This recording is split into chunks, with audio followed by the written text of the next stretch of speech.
इसलिए लंदन की उस कंपनी ने बताया कि पाकिस्तान सियाचिन पर कब्जा करने जा रहा है और इस तरह भारत ने फटाफट सियाचिन के टॉप पर जाकर पाकिस्तान से एक हफ्ते पहले ही अपना झंडा लहरा दिया। सियाचिन ग्लेशियर का नाम तो आपने सुना ही होगा, लेकिन क्या आप जानते हैं कि इस जगह ने हमारी इंडियन आर्मी के सेना की जिंदगी को जहन्नुम बनाकर रखा है। दरअसल यहाँ पर -17 डिग्री सेल्सियस का टेम्परेचर होता है। इसके अलावा यहाँ अगर कोई सैनिक अपने कैंप को ज्यादा गर्म कर देता है तो ऑक्सीजन की कमी से उसका कैंप भी भस्म हो सकता है। सेना के जवान अपने कंधों पर 30 से 35 किलो का वजन लेकर ग्लेशियर पर 25 से 30 दिन लगातार चलते हैं। ग्लेशियर में जवानों को ताजा पकाया हुआ खाना बहुत कम ही नसीब होता है और शरीर को गर्म रखने के लिए सेना के जवानों को हर रोज चॉकलेट, गुड़ और चिक्की जैसी चीजें रोजाना दी जाती है। वहाँ पर खाने के लिए सेना को पैक्ड फूड ही मिलता है जिसे गर्म पानी में डालकर ही पकाया जा सके। वहाँ के जवान बर्फ को पिघलाकर ही पानी बनाते हैं। इसके अलावा रहा सवाल इंडियन आर्मी की ट्रेनिंग का, यहाँ पर पोस्टिंग से पहले जवानों को 5 हफ्तों की स्पेशल ट्रेनिंग दी जाती है।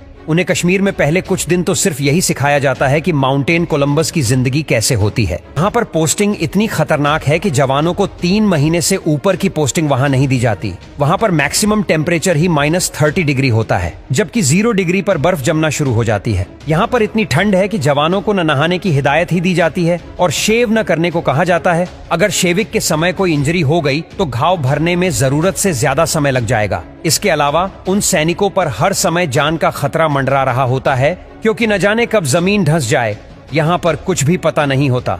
वहाँ पर सभी सैनिक खुद को रस्सी से बांध कर जाते हैं ताकि वह एक दूसरे की मदद कर सके। जवानों की प्रॉब्लम यही खत्म नहीं होती। दरअसल सियाचिन में 160 किलोमीटर पर आवर की हवा किसी भी हेलीकॉप्टर को दुर्घटनाग्रस्त कर सकती है और इसीलिए वहाँ पर खास हेलीकॉप्टर चीता उड़ाया जाता है, जिससे कि वह सिर्फ 20 सेकंड के लिए सियाचिन के टॉप पर बनाए गए हेलीपैड पर रहता है और सेना को महीने भर का खाना देकर चला जाता है। सियाचिन ग्लेशियर में ऐसा क्या हुआ था जिस वजह से हमारी इंडियन आर्मी को दिन रात यहाँ पर रहना पड़ता है? दरअसल सबसे पहले इस जगह पर पाकिस्तान की नजर पड़ी।